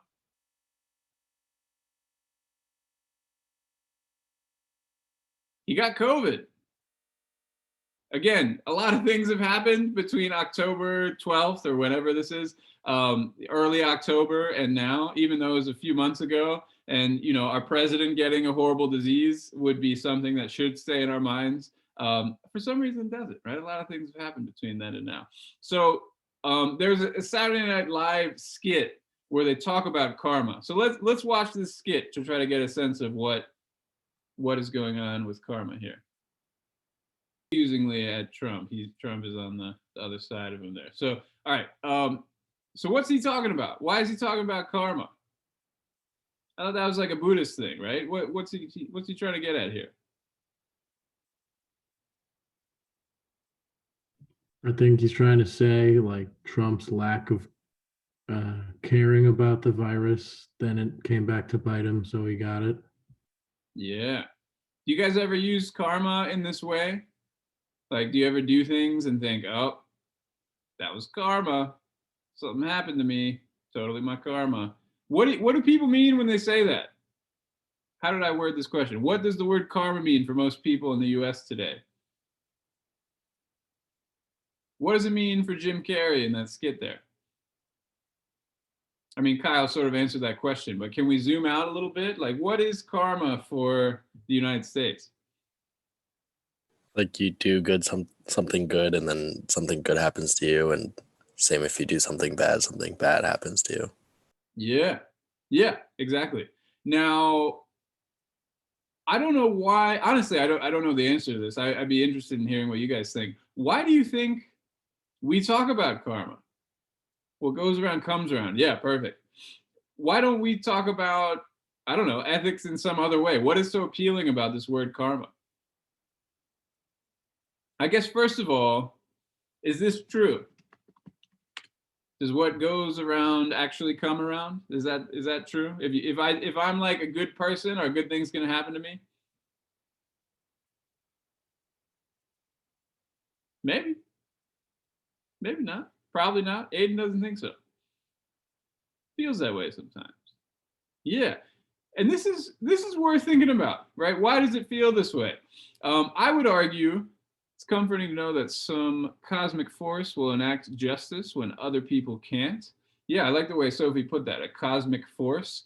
And so really what we're talking about here is a system of kind of reward and punishment, right? Where if we're good, we'll be rewarded, and if we're bad, we'll be punished. But we take out the usual rewarder or punisher, otherwise known as God, and we replace it with some kind of automatic system, right? Where whatever you put in automatically comes out. You hear what I'm saying? And I would argue one reason that this is so appealing is because this is how we try to make society, right? This is how I try to make my class. I was just talking about this at the beginning of class. If you do hard work, you're gonna get rewarded. If you come to class and you study, you're gonna get a good grade, right? And if you feel like you did come to class and you studied and you don't get a good grade, you're gonna be pissed off, right? Because this is how we expect the classroom to work. But it's also important to recognize that this is a totally, synthetic environment. We are making this, right? In the same with the rest of society, right? There's a sense, I pay my taxes, I do what I'm supposed to do, I'm a good citizen, I don't deserve any punishment, I don't need to go to jail or anything like that. That's what we expect of society, right? That's the society that we create. But as I think we're already showing, as Aiden pointed out, and many of us are sort of reflecting on, Kyle, it doesn't always work that way, right? Particularly with the cosmic stuff. Like, I feel like I try to be a good guy, you know? I try to be a decent person. I try to help people out when I can. But it's been a hard year, and I'm sure this is the case for all of you. And a lot of us are left wondering, why, right?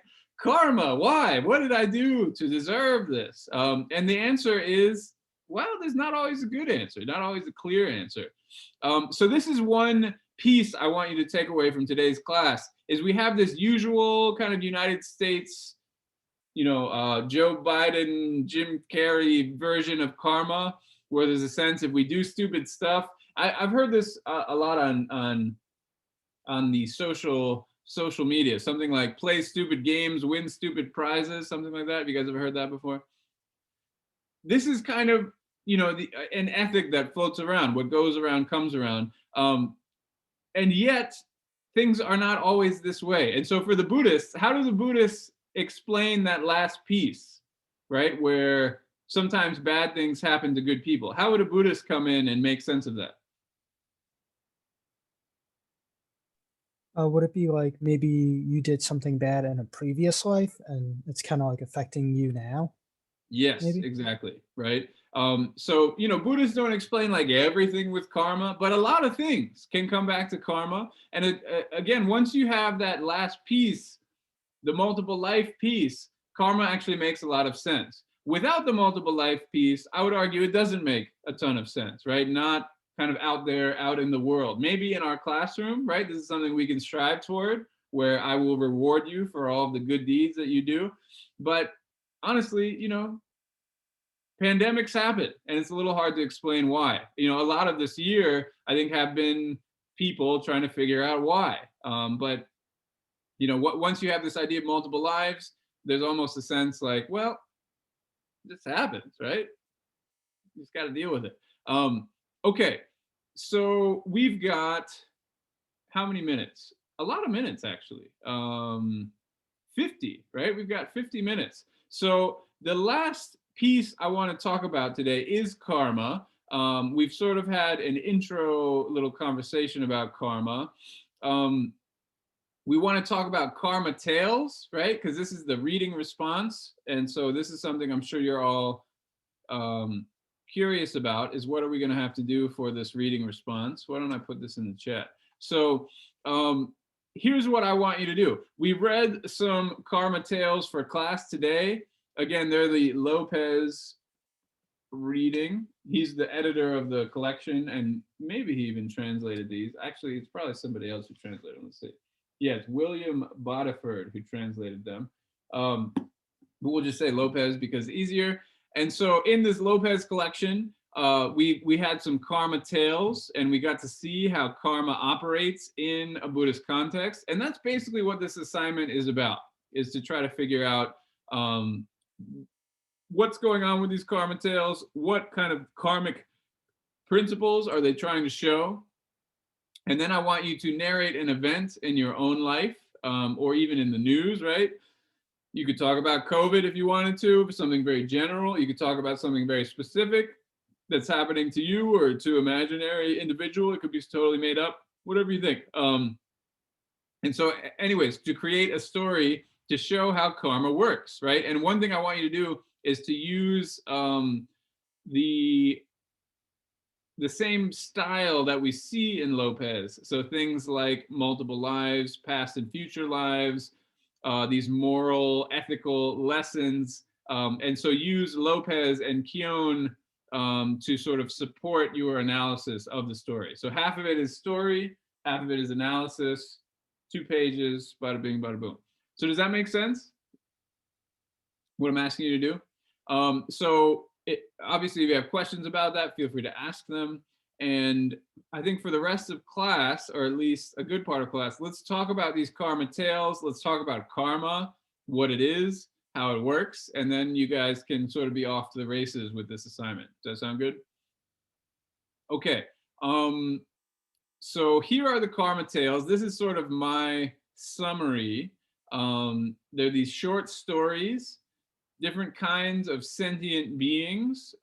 This might be a term you've never seen before. Sentient being. So sentient, this is sort of a direct translation of a very common Buddhist term. Sentient just means that they have a mind. So a sentient being would include humans, but also animals, but also these hell beings, also ghosts, also gods and the Titans as well. We didn't get any stories about them, but we can sort of assume that they're having a good time. All these other ones are the ones who are not having such a good time. And so all these stories are basically about the different realms and what happens in these different realms. So why don't we talk to each other? I'll give you guys some time to kind of go through these stories, figure them out together. I have some quotations that I like and some of the morals that I like. So why don't we discuss just, what are these stories? What are their morals? How does karma operate in them? Where does reincarnation show up in them? What's the relationship between reincarnation and karma? And then finally, where does the Buddhism come in, right? So basically, we've got these stories. We've actually, in case anybody didn't download them yet, here, let me put it in the chat so you can download it now. Where's my mouse? I'm lost. There it is. All right, putting it in the chat. So these are the karma tales that I want you guys to discuss. And so what are we talking about? How does karma work? Reincarnation. What's the relationship between those two things? And then where does the Buddhism come in? Okay. So I'm going to break you up into groups. Again, you know, we're getting into sort of the sleepy part of the night. I feel like if I keep sort of droning at you, we're all just going to fall asleep, and we don't want that. So why don't we talk to each other, try to figure this out, do something kind of active, and of course, then you can take this into your assignment that you're going to do later this week. Does that sound good? Thumbs up emoji. Thumbs up emoji. All right, so here we go. I'm going to stop sharing, and then I'm going to stop. Okay. Hi, guys. Welcome back. Yeah, we're all back. So how were your conversations? What did we talk about in terms of these karma tales? In some of my groups, we talked about the hell beings and Chico, and we talked about Zen Master Hung Jai. Were there any other favorites? What were you guys' favorite stories? Any of them jump out at you? Matthew likes Chico. Yeah, Chico's pretty intense. Sophie likes the turtles. Those seem to be popular. Yeah, those are the two that we talked about. Did anybody talk about stories other than Chico or the turtles? Yeah, Lessons from a Ghost. That's sort of an interesting one too. Why don't we do that one, Raffaele? Because I did not talk about them, and you know, obviously this class is all about me. So let's. Oh yeah, so that's the next chapter. In fact, this is a totally separate text, but we learned some interesting stuff about ghosts. So what jumped out? Wait, where did you go? What jumped out about the Lessons from a Ghost, Raffaele? What did you think about that one?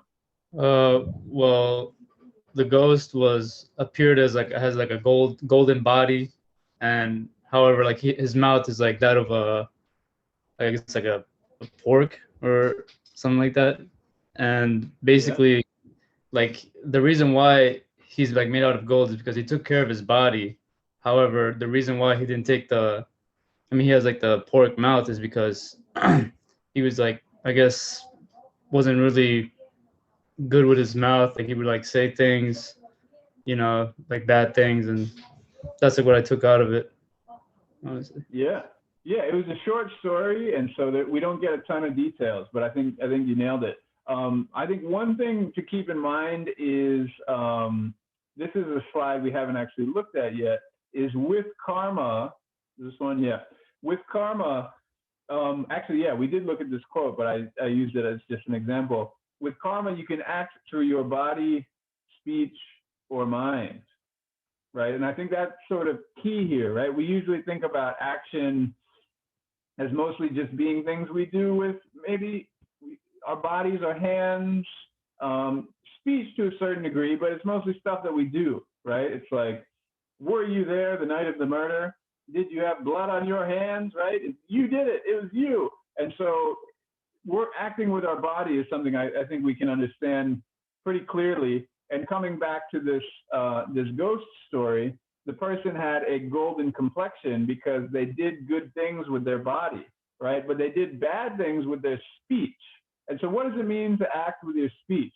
Does that make sense to you? To act through your speech?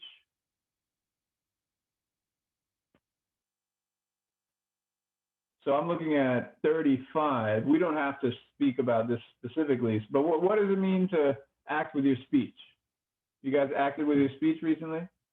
Would it be like the way like you talk in conversations and stuff? Yeah. And so a big part of karma is not just acting at all, because obviously we've all talked today. I'm talking right now.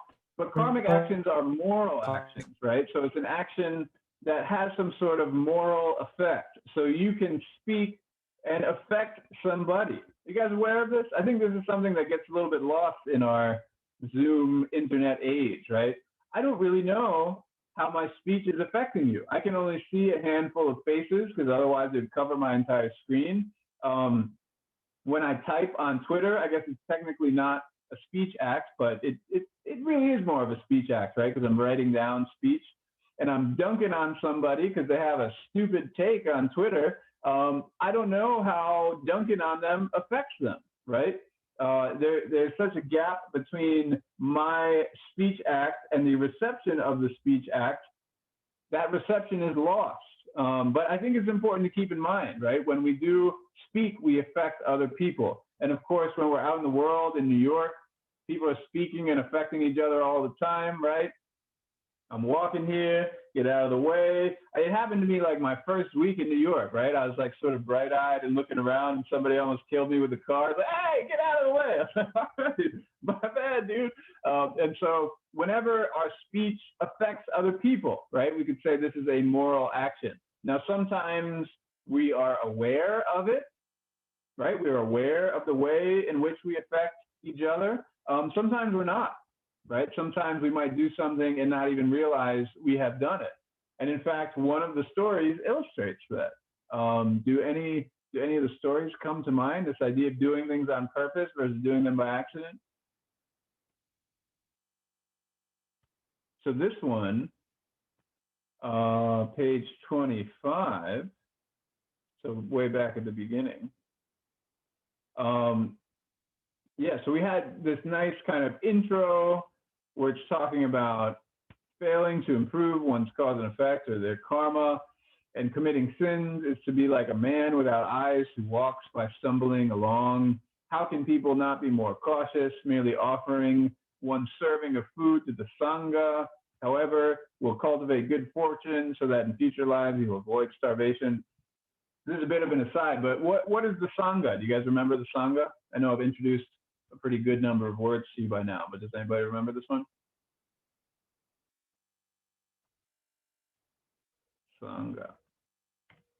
So that is, rolling on back up to this, remember the Sangha, is the Buddhist community, right? And so something we can kind of take away from this whole Buddhist worldview, right, is if you have bad karma, what can you do about it? Make an offering to the Sangha, right? Make an offering to the monks and nuns, and you will get better karma, which, if that sounds a bit like a scam, you might be right, you know, and when Marxists got their hands on Buddhism, that's kind of what they thought too. But what actually I had in mind was the monk and the bird and the boar. And do you guys see my hilarious meme caption, 30 to 50 feral hogs? You guys familiar with this meme? You got to know your meme, people. There was some person on Twitter who talked about 30 to 50 feral hogs, and it took off probably about a year ago. I don't know exactly when it was. It's worth looking up. I encourage you to know your meme and check it out. But more importantly, the monk and the boar. What's the deal here? What is this story about? Does anybody know this story? So I'm looking at 26. Once there was a bhikshu, which means monk. And this is another challenge of this class. I'm not going to try to hit you with a bunch of words, but as you can see, reading anything Buddhist is going to involve a bunch of many different words from many different languages even. Bhikshu is Sanskrit, but then a lot of these names are Japanese. Prince Shotoku, that's a Japanese name. So part of the challenge of this class will be just kind of managing all these different names. But we have a monk, right? He lived in the mountains. He's practicing Zen. What happened with him? Page 26. Didn't he threw a stone at a bird and accidentally killed it, like without knowing that he killed it, and the bird got reincarnated as a boar and killed him? Yeah. And, you know, again, this is a story about intention, right? If we think about what is the moral of the story, obviously you kill something, you're going to get killed. That's kind of the very basic moral, but it gets a little more refined than that, right? The boulder fell down and killed the bhikshu. The boar intended no harm. The boulder killed by itself, right? So there's a sense that he killed this bird without intending to kill it, and he was then killed in a very similar way by a boar that was not intending to kill him. So just like Stephen said, here we've got this line, even an unintentional act, right? There's this monk killing the bird results in an unintentional retribution, then how much more so will murders that are accompanied by evil intentions generate baleful retribution? Again, the language is a little complex, but what's the bottom line? if you kill somebody without trying to kill them and then you get killed as a result, it's going to be a lot worse if you tried to kill people, right? So if we come back to this quote from the Buddha, it is choice, O monks, that I call karma. This is what gives karma its power, right? Is the intention behind it, what you choose to do, what you are willfully doing, what you know you are doing. Okay, so we've talked about acting with body. We've talked about acting with speech. If we go back to the weird ghost, he's got the pig mouth and the golden body because he did good things, but he said bad things. So he had the pig mouth, very strange image there. What about acting with your mind? Can you act with your mind? Can you act with your mind? What does it mean to act with your mind? Maybe like judging someone. Okay, judging someone. What is the karmic effect of judging someone? This is a tricky one because, again, as I think about, what are our kind of assumptions about karma and about action, this is another assumption we have. We can act with our body, for sure. We can act with our speech. I think most of us would agree. But acting with your mind is actually pretty hard to wrap your mind around, so to speak. I think maybe like if you have like malicious thoughts to like that are not maybe so positive, I think eventually what happens is like that ends up like reflecting on your character and your actions. So maybe that's the connection there. Yeah, so I love everything Alexandra said. I would take it a step further and even say, yeah, the act of thinking, like Aiden said there, is an act, right? It is an act that has an effect. It might be a very subtle effect, right? But as Alexandra's saying, the more we act in a certain way with our mind or with our body or with whatever else, the more that same action will result, right? We saw, again, I know we've gone over a lot of stuff, but we saw this idea of a mental formation, right? These dispositions that we have that are kind of deep inside of us. Again, this is the Buddhist way of thinking. You don't have to subscribe to this, but it makes karma that much more meaningful, right? Because every action that we take, we will be more likely to take a similar action. And so if we, like Gaia is saying, if we wish something bad on somebody, or Raffaele was saying, if we judge somebody, then we will be more likely to judge that person again, right? I don't have my phone on me, but that's why I think thoughtfully using our phones is actually extremely important. When we get on Instagram and we're just kind of scrolling through and be like, oh, that person won an award. I'm so much better than that person. Oh my God, they're such a jerk. I deserve that award, right? All of a sudden, we might think we are somehow morally safe in that moment because, Santa Claus isn't watching or something like that. But in reality, we are creating mental dispositions such that the next time we see somebody win an award, we are going to think the same thing. I deserve that award. And so maybe we might even get in trouble at some point because that might even come out of our mouth. It might become our character, right? There is this quote here. This is not from the Buddha, but it's kind of a nice quote. Sow an act, reap a habit. Are you guys familiar with this language of sowing and reaping? Sowing and reaping. What does it mean to sow something?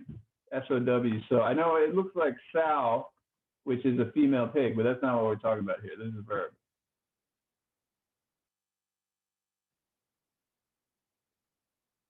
Are we so removed from agricultural life? Yeah, so Sophie's got it. To plant something, right? We can plant a seed, and then what will grow? Well, of course, whatever species of seed that we planted. So if we plant an acorn, we'll get an oak tree. If we plant whatever, the seed of a lemon tree, we will get a lemon tree, right? And for the kind of early Buddhists, this would be a very meaningful idea. You're not going to get a lemon tree from an acorn, right? That's not how planting works. And so with karma, it's the same thing. If you sow a seed with a positive action, you will reap a positive habit. If you sow a negative action, you will reap a negative habit, which will lead to a character, which will lead to a destiny. It feels like these very small acts, right? Little drops that might collect into a bucket, that might collect into a bathtub, or maybe even to a lake or an ocean or something like that. But it's kind of all we have, right? Our entire lives are made up of these tiny little actions, and it is up to us, right? I think that's the beauty of karma. It is up to us to decide what we do with them. Okay, I've got one more kind of lecture-y sort of slide. Maybe we can come back to it. What haven't we talked about yet? We've got the hell beings with monk Chico. We haven't talked about that in the big group yet. Does anybody want to reflect on Chico and his adventures? Who talked about this in their group and wants to share? We talked about it in our group. So Chico was jealous of Giago. Oh gosh, and because he was jealous, Gyogi. Because he was jealous, he was sent to hell, and he was like burned and kind of like burned, and then kind of was a short period of time, and then he died in hell, and then was reborn. Yeah, it's a pretty complicated story, right? We talked about this in the group together, but he dies a few times, doesn't he? They don't like always come out and say, and he died, but you know, he gets sick, and then he tells his friends to sort of cover for him, and he's like, just tell people I went away for a while, and he effectively dies, right? On page 30, we've got Chico was fetched by 2 attendants of Yama, the king of hell, and we've got in brackets it says he's deceased, right? So it's this sort of interesting adventure where it sounds like almost like a Greek hero going to Hades or something. You guys familiar with these sort of motifs? So he's effectively dead, right? Even though he's still kind of moving and acting in the world.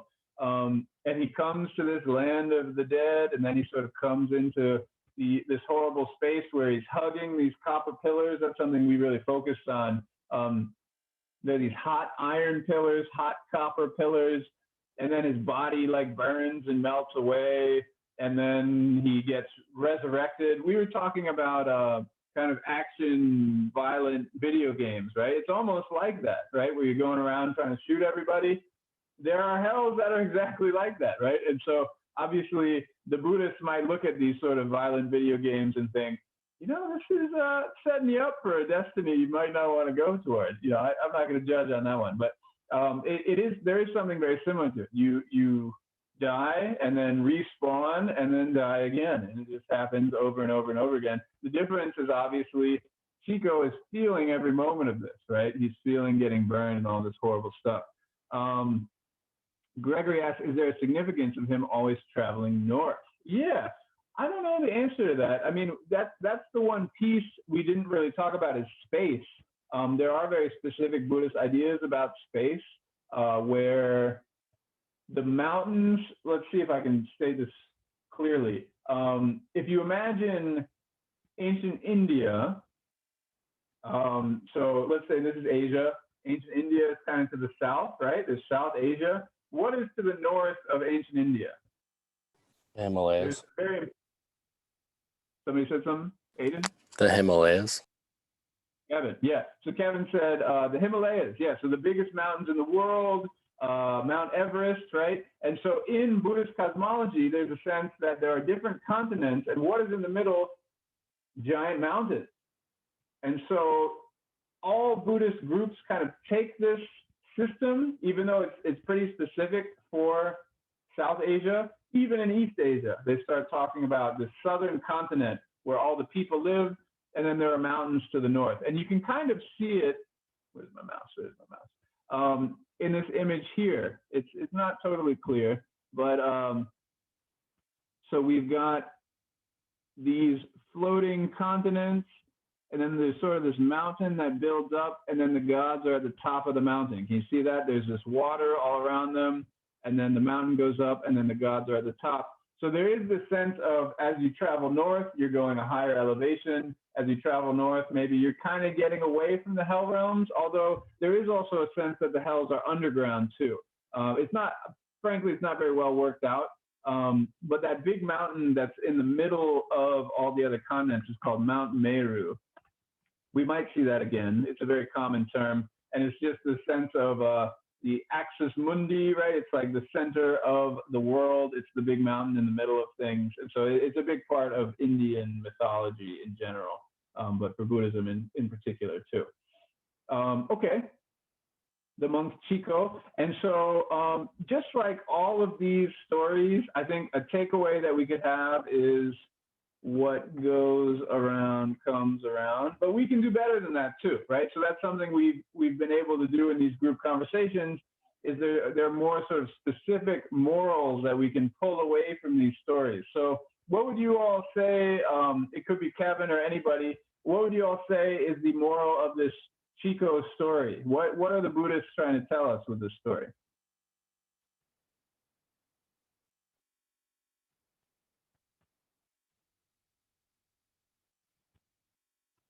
Another way of thinking about it is, where does Buddhism come in, right? Because what they're trying to show us here is that there is this moral system that operates in the universe, right?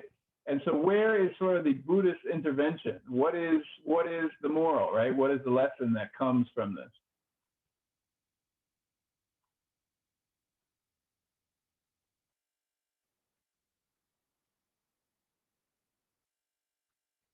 So one thing, I can give you a little background, right? If you read Second Chances, okay, I like that. So can you say more? Ciara, is that how you pronounce the name? Ciara, how is this about second chances? So I would say it's about second chances because he doesn't just stay in hell and end up there. Like, he's given kind of like an opportunity to make up for what he did and go to heaven. So I think that it's like, it just shows that it never is just one thing. Like, you can always change who you are, and yeah, so that's why I said second chances. That's great. I like that response. And so it makes you think about punishment versus what, like reform, right? This is a conversation people have about prisons, as I'm sure you're aware, right? Are prisons there to punish people because they're bad and, you know, Santa caught them and put them on the naughty list? Or are prisons there to help reform people? And I think, honestly, they kind of do both. I don't know about you guys. I've been listening to a podcast called Ear Hustle. You guys ever heard of Ear Hustle before? It's pretty amazing. It's about the prison system in America. It specifically is about San Quentin Prison in California. That somebody who's like an artist volunteers there. She hooks up with somebody who is in the prison, and they made a podcast together to talk about life in prison. And, you know, listening to it during COVID has been particularly poignant as we all feel like prisoners in our own homes. But yeah, coming back to Ciara's point, you really get a sense that people are changing, right? As they go to prison, they'll even say this themselves, right? Like, I used to be this kind of crazy young person. I made a bunch of mistakes. Other people might not say that, but some of them do say that. And by living in this very structured environment, by being treated in a certain way, by taking their life a little more seriously, then there is this sense of reform, you know, a second chance. And obviously this doesn't happen in every case, but I think we see something similar happening here, right? And in fact, you know, I made a joke earlier that this will be familiar for those of you who went to Catholic school, but there is a very Catholic moment toward the end of the Chico story. Where is it? He's confessing, right? He comes up and he talks to Gyogi, the guy he was jealous of. And what does he say? Let's see. As a result of his verbal sin, where does this begin? Yeah, he confessed. I was jealous of, he calls him the Bodhisattva. We'll talk about that term later. But he basically says, I was jealous of you. I am a fully ordained senior monk, right? And as we think about this, that'd be like me. I have a PhD and I'm a professor, right? He sees himself as this very sort of high up person. Yogi is a novice with shallow intelligence who has never been ordained with complete precepts, right? So that'd be like if somebody from this class came in and started showing me up and telling everybody all about Buddhism. I would be very jealous of that person. I'd say, hey, I have a PhD. I'm here to teach this class, right? This is my job. You sit down and you listen to me, right? And so that's how Chico is feeling, right? He sees Yogi show up and he's just trying to kind of establish himself as the more senior monk. And as a result, he becomes jealous and kind of slanders him. What does he say? Why does the heavenly sovereign only elevate Yogi while discarding me? As a result of this verbal sin, King Yama, and again, that's the king of the underworld. Maybe I'll put his name here. We'll probably see him again. He's sort of like a Hades figure, king of the underworld. So King Yama summoned me and forced me to embrace iron and copper pillows for 9 days until I atoned, blah, blah, blah. I fear that what retributions my remaining sins will engender in my afterlife. So there's a little bit of fear here, right? If you say this little thing, you become jealous of this guy, you know, that feels like a pretty small incident. That gets you hugging copper pillars that melt your body. What's going to happen if you actually really do something wrong? Therefore, I'm confessing, please excuse my sins. And so we have this sort of positionally speaking low person, but in terms of realization, in terms of wisdom, very realized person. And so he bows down and again gets the second chance like Ciara was talking about. So another lesson we might draw from this is a conflict between what we could call positional power, right? Where Chico is this monk, he's a scholar, he has this high position in the bureaucracy versus someone who has what? Wisdom, or even just like realization, right? And understanding about the way things are, because we can see here that the structures, the social structures of people are not always reflected in the afterlife, which again is kind of a Christian teaching. Okay, so that's a lot of stuff. Do you feel like you can do this assignment now? Do you feel like you have what you need to make this happen? Because that was sort of the goal of the class, especially the second part of class. I've got some quotes here that I like. You can, you know, read these over. We didn't talk about Prince Shotoku. That's actually a similar positional power. He's a prince, but he lowers himself kind of below a beggar almost, or like the equal to a beggar. So there's almost like a kind of anti-hierarchy theme that runs through some of these stories. We've got the turtles. This nice quote here: if even beasts do not forget acts of kindness and repay their obligations, then how can so-called righteous men forget their obligations, right? So he's saying, keep your promises. If even these turtles can see the kindness done to them and repay that kindness, how about you guys, right? Has anybody been kind to you? How can you repay that kindness as well? Yeah, this is sort of an interesting line. Our mouths are entryways for mishaps that injure our bodies, while our tongues are axes that mutilate our goodness, right? So he's saying our mouths can betray us, right? We can get ourselves in trouble by saying the wrong thing. So I think that's probably enough for today. Yeah, and we're actually out of time. So do you guys have any last questions for me? How was that? So it's a pretty long haul, right? The two and a half hour class like that. We're gonna have to figure out how to do this, but you guys still awake, still alive, still feeling okay? All right, so let's try this again next week. Happy writing. Maybe I'll probably send you an email reminder and encouragement on Thursday, but now you have everything you need to start writing. So let me know if you have any questions. Otherwise, I'll see you all next week. Thank you, Professor. Thank you. Thank you, Professor. Thank you. Have a good night. Thank you.